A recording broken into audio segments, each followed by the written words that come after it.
Thank you, Mr. Speaker. Through you, Mr. Speaker, a few questions to the proponent of this bill.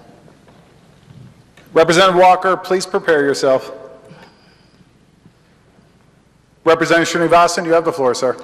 Thank you, Mr. Speaker. Through you, Mr. Speaker, we are sitting here this afternoon on an agreement between the state of Connecticut and the CBAC.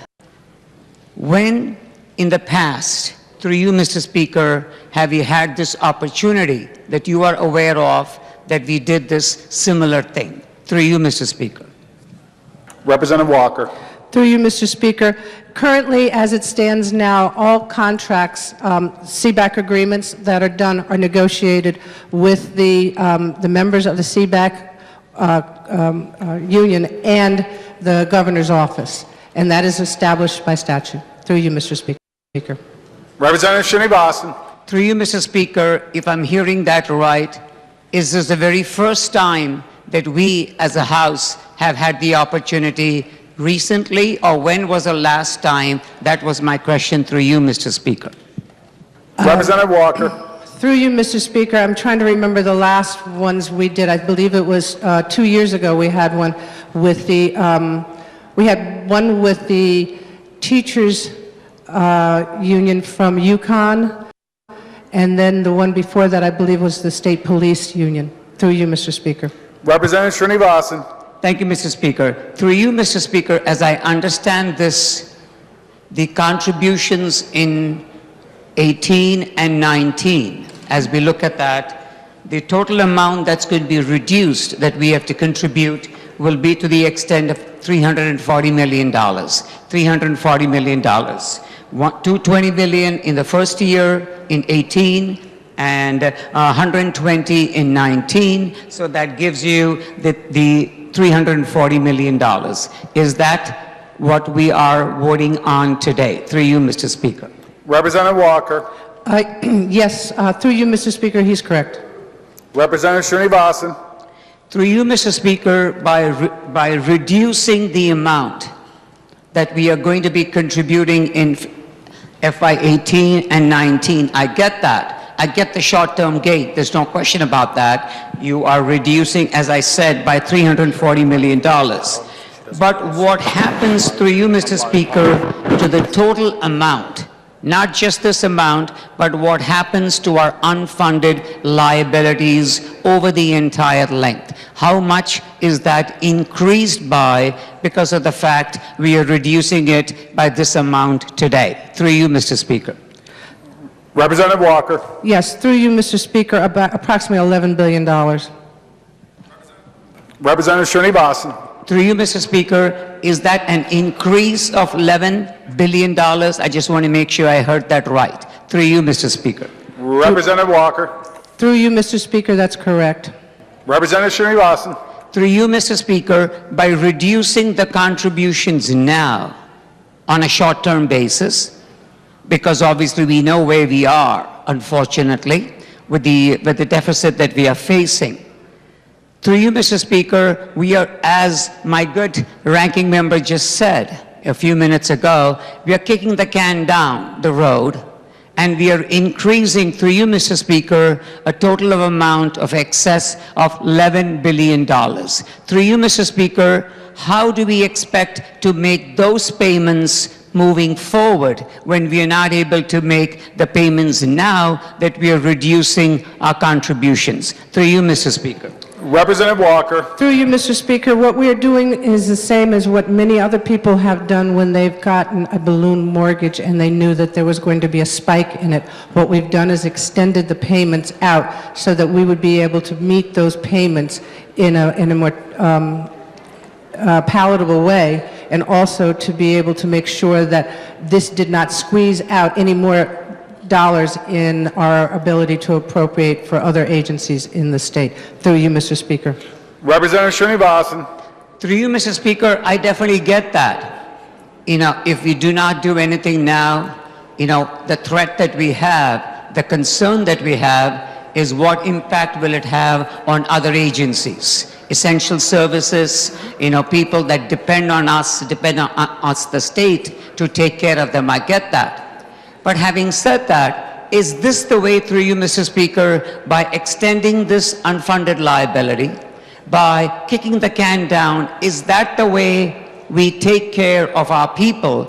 Is that the way, through you, Mr. Speaker, we render care to those who depend on us right now? Is there no other way that we could continue to make the payments that we do need to make? But at the same time, I understand the balloon payment. I understand the concept of the balloon payment in 2032. But to me, that unfunded amount that we have, kicking that can down the lane, is what concerns me the most about this amendment. Through you, Mr. Speaker, we heard that the discount rate in this agreement that we vote on today is going to go from 8 to 6.9%. Through you, Mr. Speaker, is that happening today, or has it already happened? Through you, Mr. Speaker. Representative Walker. Through you, Mr. Speaker, if we stayed on the pace that we were on because people had not covered the expense that was necessary to cover the cost for the pensions for the retirees that we are addressing here today, it would have caused a major balloon payment in the year 2033 that would have been out of touch, and we would have ended up closing down many departments in the state that would inhibit our ability to serve the people of Connecticut. This payment is extended. Yes, it is extended a bit, but you know, if we look at the way it has not been funded over these years, that responsibility should have been addressed quite some time ago. We are doing that now with this proposal that you have before you. Is it a perfect one? No, but we were not given a perfect scenario that we had to address. We are addressing the scenario by making sure that we still live up to our obligations to other entities in the state of Connecticut. Through you, Mr. Speaker. Representative Srinivasan. Through you, Mr. Speaker, in this plan that is ahead of us, in front of us this afternoon, through you, Mr. Speaker, when would the out years be completed? Is that, through you, Mr. Speaker, 2047? Through you, Mr. Speaker. Representative Walker.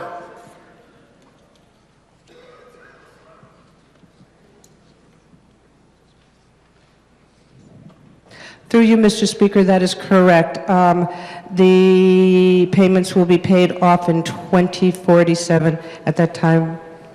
Through you, Mr. Speaker. Representative Srinivasan. And through you, Mr. Speaker, when we pay out in 2047, the total amount we would have paid in excess because of our unfunded liability would be to the tune of about $11 billion. Through you, Mr. Speaker, I just want to verify that number. Representative Walker. Through you, Mr. Speaker, that is correct. Through you, Mr. Speaker, in June 2014, our funded ratio was about 40%, 41.50 to be exact. In June 2016, our funded ratio, unfortunately, is down to 35.50. So if this agreement were to move forward, through you, Mr. Speaker, what would be our funded ratio? Through you, Mr. Speaker. Representative Walker. I'd like to stand at ease for a minute while I get that answer. Absolutely. The House will stand at ease.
Representative Walker.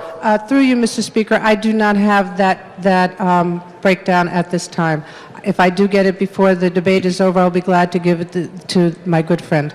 Thank you. Representative Srinivasan. Through you, Mr. Speaker, I want to thank the chairwoman for the answer, and I'm hoping that before this debate is over today, or as soon as we can, because that would be an important number to have.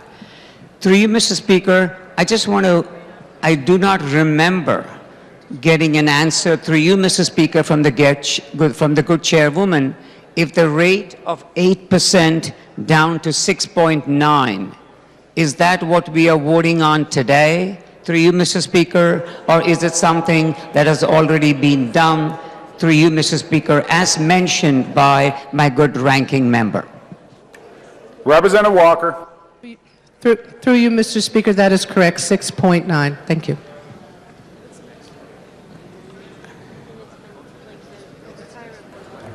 Through you, Mr. Speaker, I understand the 6.9, but is the 6.9 we are voting on it today, or has it already been done? Through you, Mr. Speaker, I just want to be clear on my question.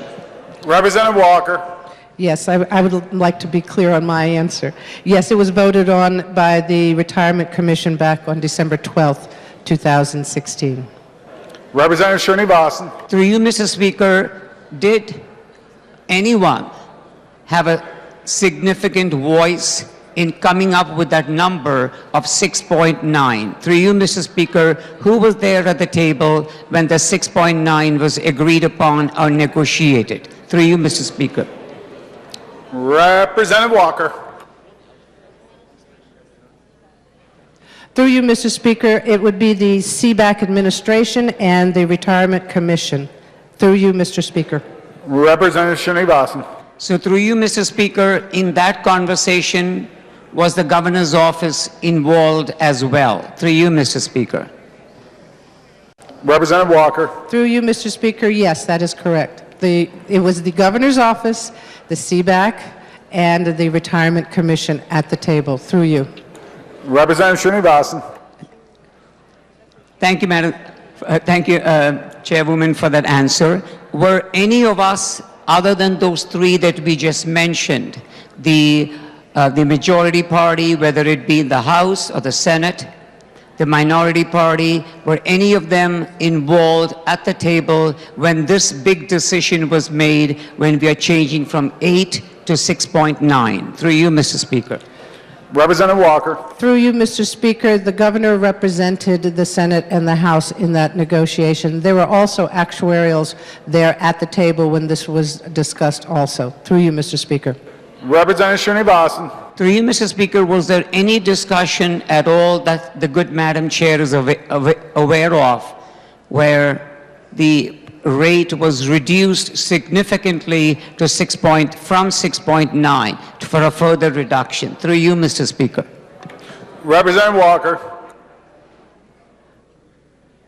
Through you, Mr. Speaker, could the good gentleman please repeat that question, because I'm not exactly sure the question. Through you, Mr. Speaker. Thank you very much, Madam. Will members carry their conversations out to the hall? I know Representative Srinivasan is asking some pretty technical questions of Representative Walker, and she's finding it difficult to hear. Representative Srinivasan, will you please repeat the question, sir? Absolutely, definitely, sir. Through you, Mr. Speaker, we are talking about the discount rates. The discount rates from 8%, which we are very thankful, have now been reduced, the discount rate from 8% to 6.9.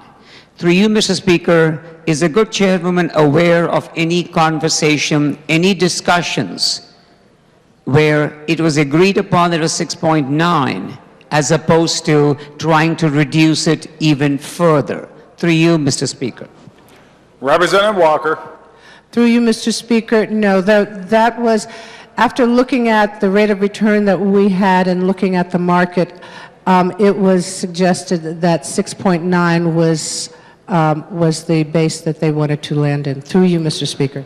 Representative Srinivasan. Through you, Mr. Speaker, in this bill that is before us this afternoon, what structural changes have been made moving forward? Through you, Mr. Speaker. Representative Walker.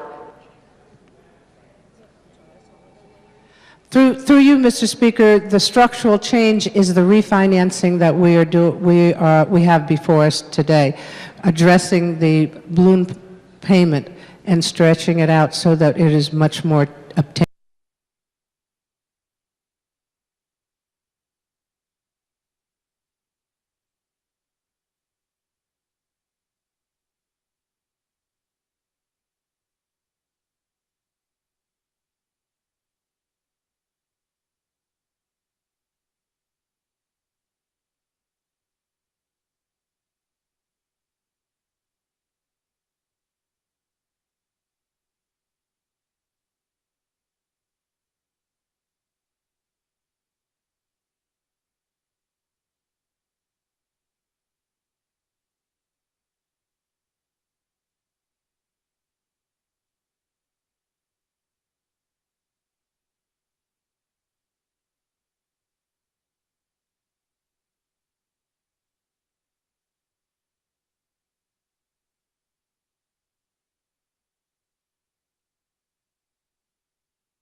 Through you, Mr. Speaker.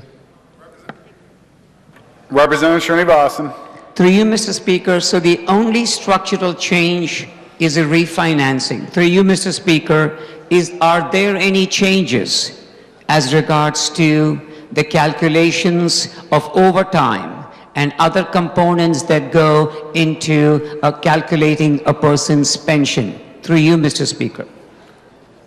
Representative Walker. Through you, Mr. Speaker, that is not what is before us today in this resolution. The resolution is just how the state of Connecticut is addressing their costs. Through you, Mr. Speaker, if the CBAC agreement is a contract until 2022, how would the good gentleman propose to make the changes to the current agreement? Representative Srinivasan. Through you, Mr. Speaker, we are negotiating. We are in conversation. We are able to change from 8% to 6.9%. We are able to make those changes, so it is logical for us to, when we sit at the table, if given an opportunity, given a real opportunity to have a conversation, not continue this constant, consistent Band-Aid approach that we have, reduce less now, take care of your short-term problems, and then pay for it in the long run, as we've heard, the increase in payments and the outlying years. So all of that should have been, in my opinion, a conversation. This cannot be done, that cannot be done, but we're doing something. None of this need to be done either. So that is our point of view, that if we are going to have a conversation and make changes which are appropriate, which are needed, we get that. But those changes need to include a lot of other components in the conversation also. And looking at what goes into the pension calculations, where is overtime, how much overtime would be involved, to me, through you, Mr. Speaker, would be fair discussions to be had even at this point of this agreement that we are having. Through you, Mr. Speaker, was such a discussion ever had? Through you, Mr. Speaker. Through you, Mr. Speaker, I think the good gentleman has to understand that this is an agreement that has already been made that has an ending of 2022. The gentlemen that came to the table to do the negotiations were willing to allow us to extend it. That was where we were able to open up the contract and have the changes for the time frame. But beyond that, we were already obligated at 2022 to make the payments. So if this doesn't go through, we will have the major impacts of higher payments because we've already established an agreement currently with the CBAC management and with the Retirement Commission. Through you, Mr. Speaker. Representative Srinivasan. Through you, Mr. Speaker, if this agreement does not move forward, how would we be making, as the good chairwoman said, increased payments? I do not get that. How do increased payments come just because we did not move forward with today's agreement? Through you, Mr. Speaker. Representative Walker. Through you, Mr. Speaker. I believe back when this was negotiated with then Governor Rowland, this plan was established and etched out, and the way we have this balloon payment was established through his negotiation with CBAC and the Retirement Commission. And unfortunately, we are the recipients of this because of the fact that it has been pushed down or kicked down the road, or however you want to approach it. What we have before us is a support or help through CBAC to try and change that agreement so that we can live within the payment requirements to address the debt that we have already. Through you, Mr. Speaker. Representative Srinivasan. Mr. Speaker, I'm very concerned this afternoon. What I see before us, the document that we're all going to be voting on, concerns me once again for what has been a pattern here over the years that I've had the opportunity to be serving as a state legislator from Glastonbury. We look what needs to be done today, what needs to be done tomorrow. Yes, something has to be done, I get that. But in trying to do this short-term fix, in trying to take care of it in a Band-Aid approach, and saying we will now give less for 18 and fiscal 19 so that our essential services are not hurting. I get that. But this is not the way to go about, because all that we are doing is stretching out the payments as much as we heard $11 billion and kicking the can down the road. That is not the direction for Connecticut. That is not the direction we should be going. And I would urge members here in the House not to be supporting this moving forward. Thank you, Mr. Speaker.